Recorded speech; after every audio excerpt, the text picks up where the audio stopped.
تجربه کاری من و بازخوردهای مخاطبین من که اکثرا رانندگانی هستن که دارای خودروی شخصی هستن من رو به این نتیجه رسونده که حتما یک پلیلیست تهیه کنم برای شما که در اون کاملترین و جامعترین دوره سرویس و نگهداری خودرو رو که خود شما بتونید خودروی خودتون رو از هر نظر سرویس، نگهداری و استفاده بهینه کنید تهیه کنم. در این پلیلیست که کاملترین و جامعترین دوره‌های سرویس و نگهداری خودرو هستش، قرار من مطالبی آموزش بدم که به درد شما بخوره. این مطالبی که میخوام آموزش بدم خدمتتون در چندین مورد به این صورت خدمتتون ارائه میشه. مواردی که خدمتتون ارائه میشه: ترفندهای کاهش مصرف سوخت، انتخاب تایر مناسب برای خودرو، ارزیابی خودرو از طریق رنگ دود خروجی از اگزوز، نشانه‌های خرابی برخی از قطعات خودرو، قطعات برقی خودرو، نشانه‌های خرابی بعضی از قطعات مکانیکی خودرو، آموزش چراغ‌های پشت آمپر، چک لیست دوره‌ای خودرو که شما باید در خودروی خودتون چه مواردی چک کنید، میزان و نحوه اونها رو، زمان تقریبی تعویض قطعات مصرفی خودرو، انتخاب روغن موتور و روغن گیربکس برای خودرو، بررسی برخی از فیوزهای داخلی خودرو، نحوه بستن زنجیره چرخ خودرو، سرویس استوپر موتور خودرو و دریچه گاز خودرو، بررسی زیربند و کمک فنرهای خودرو، سیستم تعلیق خودرو، بخشی از اون که شما خودتون میتونید در واقع چک بررسی کنید، هواگیری خودروهای بدون منبع انبساط، نحوه تشخیص نشت مایعات درون خودرو، نحوه تعویض لاستیک زاپاس خودرو و همچنین آموزش پارک دوغ در این پلیلیست برای شما آموزش داده میشه. امیدوارم این دوره کامل و جامع بتونه راهگشا و کمکی باشه برای دارندگان خودرو و شما مخاطبین عزیز من. امیدوارم این ویدیوهایی که تهیه میشه صادقانه و واقع گرایانه برای شما مفید باشه.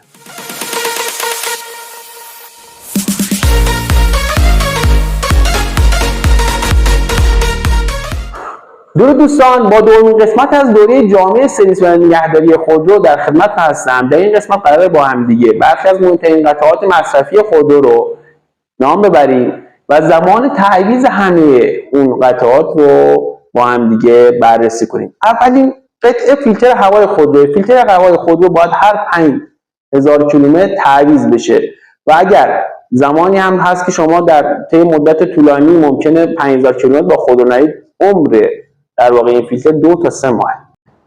روغن موتور. روغن موتور رو هر 5000 کیلومتر باید تعویض کنید. روغن موتور بسته به نوع روغن و در واقع کیفیت روغن ممکنه بالاتر هم در واقع کیلومتر بالاتری هم بتونید داشته کنید، اما در بهترین حالت بهترین روغن هم که بریزید باید 5000 کیلومتر تعویض کنید. البته اگر در مدت طولانی شما 5000 کیلومتر با خودروی خودتون در واقع مسافت طی نمی‌کنید، عمر روغن موتور درون موتور 6 ماهه. تا زمانی که روغن از اون بسته وکیوم خودش خارج نشه عمر طولانی داره، اما زمانی که درون موتور ریخته بشه، چون در مجاورت در واقع مواد داخل موتور، قطعات داخل موتور ممکنه دچار در واقع اکسیده شدن بشه، ممکنه دچار در واقع افت کیفیت بشه، هر 6 ماه حتما باید تعویضش کنید. سومین مورد فیلتر کابین خودرو. فیلتر کابین خودرو باید همیشه بازدید بشه دیگه. یکی از در واقع فیلترهایی هستش که بحث سلامت شخص و سرنشین و راننده رو در پی داره و شما باید همیشه اون رو بررسی کنید. معمولا بستگی به آب و هوای در واقع اون منطقه‌ای که زندگی میکنید داره و بین 2 تا 3 ماه دیگه ماکسیموم عمری که یک فیلتر کابین داره. و در برخی شرایط مثل اون زمانی که شرایط بیماری‌های ویروسی در واقع منتقل شده از هوا باشه، شما باید در واقع فیلتر کابین رو خیلی سریعتر عوض کنید، مثل دوران کرونا. در مورد دیگه فیلتر بنزین. فیلتر بنزین خود رو شما هر 10 تا 15000 کیلومتر تعویض کنید. فیلتر بنزین با توجه به اینکه سوخت امروزی بسیار بی‌کیفیته و دچار در واقع ناخالصی‌های شدیدی هسته، شما حتما باید فیلتر بنزین رو 10 تا 15000 کیلومتر تعویض کنید. ضد یخ خودرو هر سال یک بار ضد یخ خودرو رو بررسی. البته به نوع ضد یخ استفاده شده هم بستگی داره. بعضی از ضد یخ‌ها لانگ تایم هستن یا لایف تایم هستن. این ضد یخ‌ها ممکن تا 5 سال هم طول عمر داشته باشن. اما اگر ضد یخ‌های معمولی استفاده می‌کنید هر سال یک بار عوض کنید. روغن گیربکس دستی را هر 50 تا 60,000 کیلومتر تعویض کنید. البته این هم بسته به نوع رانندگی داره.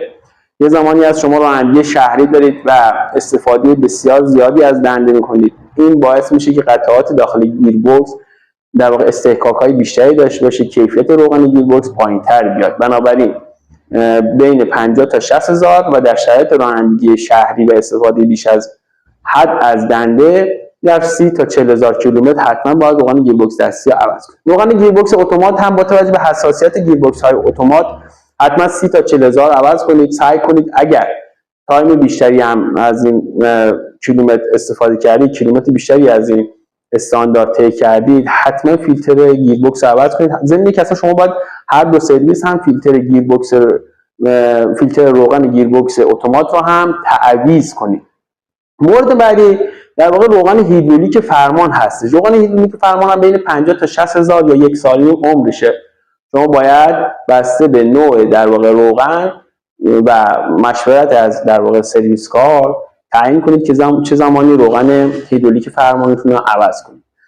مورد بعدی روغن ترمز هستش. روغن ترمز هر 60,000 کیلومتر یا هر 2 سال یک بار تعویض بشه حتما. اگر پمپ ترمز، مجراهای در واقع روغن ترمز، بلوکه های در واقع ترمز، بلوکه های ABS، دیافراگم در واقع بوستر ترمز دچار آسیب نباشه. بعضی مواقع ممکنه مقدار کمی هوا بکشه داخل در واقع مایع روغن ترمز دچار رطوبت بشه و رطوبت وارد روغن ترمز بشه و اصلی‌ترین عامل خرابی روغن ترمز رطوبت است. اون هم که با توجه به اینکه امروزه دستگاه‌هایی برای تست روغن ترمز هستش، سعی کنید هر اتو سرویسی که تشریف می‌برید یا تعمیرگاهی که میرید اگر این دستگاه داره بگید که حتما تست روغن ترمز رو انجام بدن. اگر رطوبت بالا باشه باید حتما تعویضش. مورد بعدی لنت ترمز هستش. لنت ترمز بستگی زیادی به نحوه رانندگی شخص داره. در بعضی موارد ممکنه هر 5000 تا 10000 لنت ترمز عوض بشه. ما موارد داریم مثلا آموزشگاه رانندگی که استفاده زیادی از ترمز میشه، هر 5000 کیلومتر لنت ترمزشون عوض میکنن یا کم یا زودتر حتی. پس بستگی زیادی به نحوه رانندگی، اما به طور کلی در شرایط عادی لنت های جلو هر 20000 کیلومتر باید عوض کنید و لنت های عقب هر 60 تا 70000 کیلومتر عوض کنید. ضمن که رگلاژ در واقع لنت های عقب هم هر 30 تا 40000 صورت بگیره. از طرفی ABS، هواگیری ABS هم هر 60000 کیلومتر انجام بدید، چرا که خیلی مهمه. نحوه ترمزگیری شما رو در واقع بهبود میده و باعث ترمزگیری بهتر میشه. شم خودرو بستگی به نوع و جنس شم هر 30000 و یا بالاتر باید تعویض بشه. اما نکته‌ای که میخوام خدمتتون عرض کنم، به قدری قطعات تقلبی در بازار زیاد شده، شم خودرو یکی از عواملی هستش که مستقیما در محفظه احتراق قرار داره و اگر جنس پلاتین شم تقلبی باشه یا از جنس ضعیفی باشه، ممکنه دچار شکستگی پلاتین شم بشه و روی در واقع پیستون بیفته و دچار در واقع خسارت بالا بشه راننده. بنابراین در انتخاب شم خودرو بسیار دقت کنید و در تعویض اون دقت بالایی داشته باشید. وایر شم خودرو به طور معمول هر 2 بار تعویض شم 1 بار باید وایر شم تعویض شه، اما در بعضی مواقع خرابی وایر شم، جنس وایر شم ممکنه ما رو وادار کنه که وایر شم ها رو حتما عوض کنیم. مورد بعدی تصمیم دینام خودرو. تصمیم دینام خودرو رو هر 40000 کیلومتر باید تعویض کنید، اما تصمیم دینام از تصمیم‌هایی است که شما میتونید به صورت چشمی بازدید کنید و پیشنهاد میشه هر 5 تا 10000 هم بازدید تصمیم دینام صورت بگیره. تصمیم تایم خودرو هم هر 50000 کیلومتر تعویض کنید یا هر 2 سال یک بار. عمر تصمیم تایم زمانی 2 سال یک باره. یه نکته که درباره تصمیم تایم میخوام خدمتتون عرض کنم، تصمیم تایم در واقع بازدید چشمی نداره. هیچ کدوم از ما نمیتونیم از روی ظاهر تصمیم تایم نسبت به درست کار کردن اون یا خرابی اون نظر بدیم. تصمیم تایم فقط طبق کیلومتر و یا زمان خراب شدن اونه. پس هر 50000 کیلومتر یا هر 2 سال یک بار. دقت کنید تصمیم تایم هم از مواردی که بسیار در واقع قطعات تقلبی اون زیاد شده و حتما باید با تعمیرکار مجرب در انتخاب تصمیم تایم دقت کنید و مشورت کنید. و در نهایت دیش صفحه خودرو هم به رانندگی بستگی داره، نحوه رانندگی بستگی داره، هم به جنس دیش صفحه و هم به نوع خودرو. دقت کنید دیسک صفحه هم مثل لنت در واقع به نوع رانندگی بستگی داره. اگه شما استفاده زیادی از پدال کلاج میکنید عمر دیش صفحه پایینتر میاد. از حضورتون دیش صفحه به نوع خودرو هم بستگی داره. تو خودروهای در واقع شرکت سایپا معمولا این ایراد شایع هستش که به 50000 دیگه دیسک صفحه دچار خرابی میشه و همچنین اینکه دیسک صفحه به طور کلی هم 60 تا 70000 طول عمرشه. البته بستگی به نوع رانندگی هم داره. جنس دیسک صفحه خیلی مهمه، حتما جنس با کیفیتی باشه. این هم از قطعاتی که تقلبی و تعمیری اون زیاد شده. بعضا دیسک صفحه استفاده شده و خراب رو دوباره دچار ریکاوری و تعمیر میکنن و در بازار به فروش میرسونن.